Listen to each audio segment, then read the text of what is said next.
જય હિન્દ દોસ્તો, world in બોક્સની YouTube channel world in box my ક્લાસમાં આપ સર્વેનું હાર્દિક સ્વાગત છે. આપણે ભણી રહ્યા છીએ જીસીઆરટી અને એનસીઆરટી આધારિત આપણી એક લેક્ચરની સિરીઝ, એ પણ કહાનીઓ સ્વરૂપે. હું એ આશાની અપેક્ષા રાખું કે તમને આ બધા લેક્ચર ગમતા હશે, પસંદ પડતા હશે. તો આજના લેક્ચરમાં આપણે ખાસ જોવા જઈ રહ્યા છીએ છત્રપતિ શિવાજી મહારાજ, કે જેમણે ભારતના ઇતિહાસમાં નોંધપાત્ર પ્રદાન આપેલું છે. પરીક્ષાની દૃષ્ટિએ ઘણા બધા સવાલો પૂછાતા રહેતા હોય.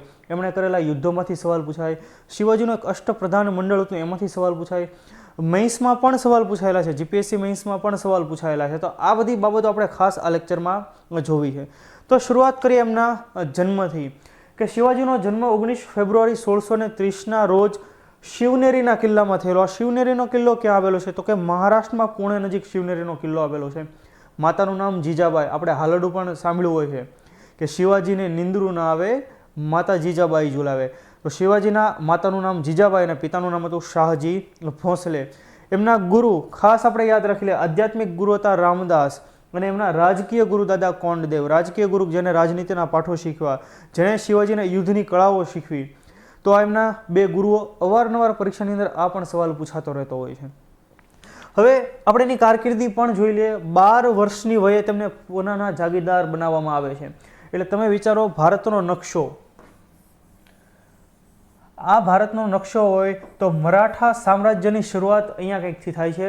મુંબઈ વિસ્તાર, જે આપણે હાલનો વિસ્તાર છે કહી શકીએ.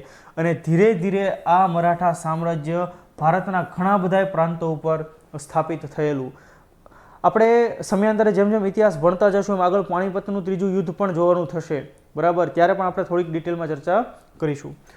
17 વર્ષની ઉંમરે જીતેલો પ્રથમ કિલ્લો એટલે તોરણનો કિલ્લો. તો 17 વર્ષની ઉંમરે પહેલો કયો કિલ્લો એમણે જીત્યો હતો, એ પણ સવાલ તમને પૂછાય. તેમની યુદ્ધ પદ્ધતિઓ હતી શિવા, સૂત્ર ને ગાનિમી કાવા. આ પણ તમને પૂછાય. ગરિલા અથવા ગોરિલા યુદ્ધ પદ્ધતિ જેને આપણે કહેતા હોઈએ, એટલે કેવા પ્રકારની યુદ્ધ પદ્ધતિ કે દુશ્મન ઉપર છુપી રીતે વાર કરવો, કે એને ખ્યાલ પણ ન પડે કે હવે વાર થશે, એવી રીતે વાર કરવો. અને આમ એમણે ઘણા બધા યુદ્ધો પણ જીતેલા. 1664 અને 1670માં એમણે સુરત પણ લૂંટેલું. 2 વખત એમણે સુરત લૂંટ્યું હતું.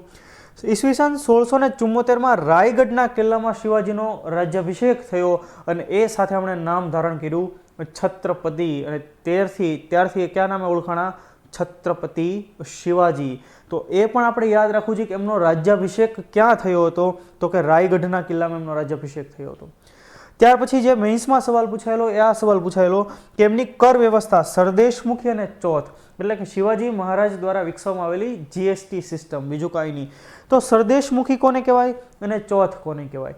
જો ચોથ શબ્દ, એના ઉપરથી જ આપણને ખબર પડી જાય કે ચોથ એટલે ચોથા ભાગનો કર. કેટલામાં ભાગનો કર? તો કે ચોથા ભાગનો કર. તો આ કર કોની પાસેથી ઉઘરાવવામાં આવતો? કેવા રજવાડાઓ અથવા તો કેવા પ્રાંત, પ્રદેશ પાસેથી કર લેવામાં આવતો? તો કે જે રજવાડા, જે પ્રાંતો નબળા છે, કે જે શિવાજીની સામે, મરાઠા સેના સામે ટકી શકે એમ નથી, તો એમની સામે યુદ્ધ નહીં કરવાનું અને બદલામાં એમણે કર ચૂકવવાનો, એટલે કે ચોથ.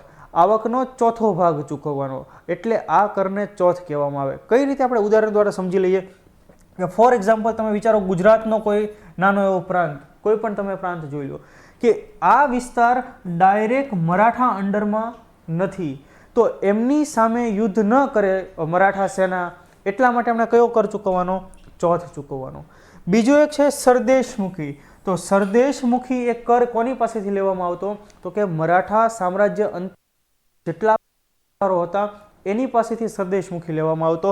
ફોર એક્ઝામ્પલ તમે અહીંયા ગણી લો મુંબઈ, ફોર એક્ઝામ્પલ. તો મુંબઈ એટલે મરાઠા સામ્રાજ્ય અંતર્ગત જ આવતો ભાગ એમ.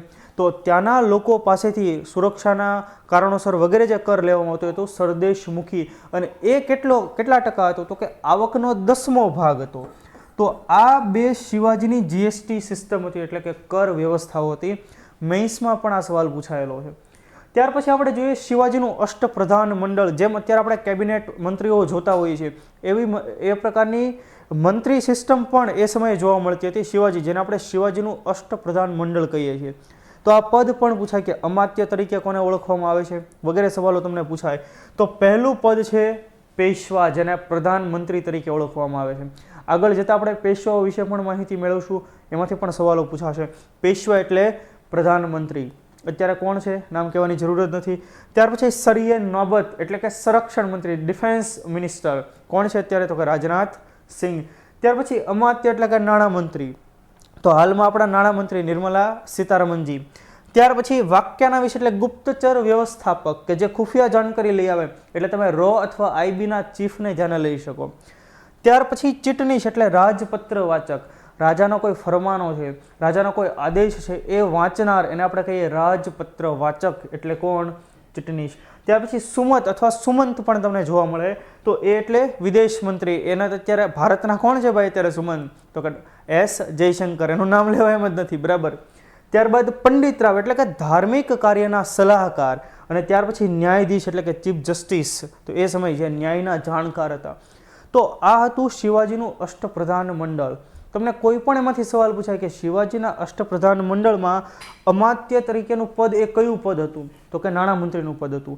તમને એના વિરોધમાં પણ એવો સવાલ પૂછાય કે શિવાજીના અષ્ટપ્રધાન મંડળની અંદર નાણામંત્રીનું પદ કયા નામે ઓળખાતું હતું? તો કે અમાત્ય તરીકે ઓળખાતું હતું. આ પ્રકારના સવાલ તમને બની શકે. ત્યાર પછી આપણે જોઈએ શિવાજી મહારાજે કરેલા મહત્વના યુદ્ધો, એમાંથી પણ તમને ડાયરેક્ટ સવાલ પૂછાશે. તો પહેલું યુદ્ધ પ્રતાપગઢનું યુદ્ધ, ઇમ્પોર્ટન્ટ પહેલું યુદ્ધ ઈસવીસન 1659માં શિવાજી મહારાજ અને આદિલ શાહના સેનાપતિ અફઝલ ખાનની સેના વચ્ચે. ત્યારબાદ અફઝલ ખાન ઉપરથી તમને એ પણ યાદ આવે, અફઝલ ખાન શિવાજીને મારવા માટે પણ જાય છે. બીજાપુર એટલે કે હાલનો કર્ણાટક વિસ્તાર, એના જે રાજા હતા, ત્યાંના જે નવાબ હતા, આદિલ શાહ બીજાપુરના સુલતાન, એણે શિવાજીને મારવા માટે અફઝલ ખાનને મોકલ્યા કે ભાઈ શિવાજીને મારવાના, તો એનો વાઘ નખથી એનો વધ કરેલો. આ સવાલ કોન્સ્ટેબલની અંદર પૂછાયેલો છે, ખાસ યાદ રાખીએ. ત્યાર પછી સુરતનું યુદ્ધ ઈસવીસન 1664 શિવાજી મહારાજ અને મુઘલ કપ્તાન ઇનાયત ખાન વચ્ચે. એની સિવાય એક ઇમ્પોર્ટન્ટ યુદ્ધ એટલે ખેડાનું યુદ્ધ ઈસવીસન 1665 શિવાજી મહારાજ અને જયપુરના રાજા જયસિંહ વચ્ચે. અને આ યુદ્ધમાં જયપુરના રાજા જયસિંહને મદદ કરી હતી ઔરંગઝેબે, અને એટલા ખેડાના યુદ્ધની અંદર શિવાજી મહારાજની હાર થાય છે. અને ત્યાર પછી એક સંધિ થાય છે જેને આપણે પુરંદરની સંધિ કહીએ છીએ. જો ઇતિહાસમાં બે પુરંદરની સંધિ છે, એક આવનારા સમયની અંદર આપણે જેમ મરાઠાઓ આગળ વધશે એમ ભણશું, તો આ પુરંદરની સંધિ ખેડાના યુદ્ધ બાદ કે જેમાં શિવાજીની હાર થયેલી, અને 35માંથી 23 જેટલા કિલ્લાઓ શિવાજી મહારાજે ઔરંગઝેબને આપવા પડ્યા હતા. ત્યારબાદ આપણે જોઈએ શિવાજીને રાજાની પદવી કોણે આપી હતી. શિવાજીને જીવનભર ઔરંગઝેબ સાથે મતભેદો રહ્યા હતા, પરંતુ એને રાજાની પદવી આપનાર વ્યક્તિ પણ કોણ છે? ઔરંગઝેબ છે. આ સવાલ પણ તમને પરીક્ષામાં પૂછાય. ત્યારબાદ આપણે જોઈએ કે સિંહગઢનું યુદ્ધ 1670 તાનાજી માલુસરે અને ઉદયભાન રાઠોડ. તો શિવાજી વતી કોણ લડ્યા હતા? તાનાજી માલુસરે, જેના ઉપર એક મૂવી પણ આવી ગયું અજય દેવગણે, જેમાં અભિનય કરેલો કે તાન્હાજી. અને આ યુદ્ધ બાદ શિવાજીએ શું કહેલું કે ભાઈ ગઢ આલા પણ સિંહ ગેલા, કેમ કે તાનાજી માલુસરેનું આમાં અવસાન થાય છે, એટલા માટે પોતે શહીદ થાય છે. અને ત્યાર પછી શિવાજીના જીવનની અંતિમ લડાઈ એટલે સંગમનેરની લડાઈ ઈસવીસન 1679 કે જે શિવાજી લડ્યા હોય તેવી અંતિમ લડાઈ હતી. અને ત્યાર પછી 1680ની અંદર શિવાજીનું મૃત્યુ થાય છે. અને ત્યાર પછી એમના વંશજો એ રીતે આખા યુગને આગળ વધારે છે. શિવાજી મરાઠા સામ્રાજ્યને આગળ વધારે છે, અને પછી મરાઠાનું વિભાજન વગેરે થાય છે. એ આખી કહાની આપણે ભણીશું નેક્સ્ટ લેક્ચરમાં. તો આ એક નાની એવી સ્ટોરી હતી શિવાજી મહારાજ વિશે. જો તમને આ બધા વિડીયો પસંદ આવે તો અન્ય લોકો સુધી પણ તમે પહોંચાડો. અને તમારે આ પ્રકારનો આખો કન્ટેન્ટ ભણવો હોય તો ખાસ ડાઉનલોડ કરો world in box my class app. તમને ગૂગલ પ્લે સ્ટોરમાં પણ મળી જશે, અને તમને એપલ સ્ટોરમાં પણ તમને મળી જશે. ખાસ ફરીવાર હું નામ બોલું, world in box my class. અને બીજું કે 3 દિવસ માટે આ એપ્લિકેશનની અંદર સીસીઈ માટેનો કોર્સ પૂર્ણ રૂપે ફ્રી કરવામાં આવેલો છે. તો આજે જ ડાઉનલોડ કરો અને જેટલો શક્ય બને એટલો કોર્સ તમે એ જુઓ. ફરી પાછા નેક્સ્ટ લેક્ચરમાં મળીએ. ત્યાં સુધી જય હિન્દ, જય ભારત.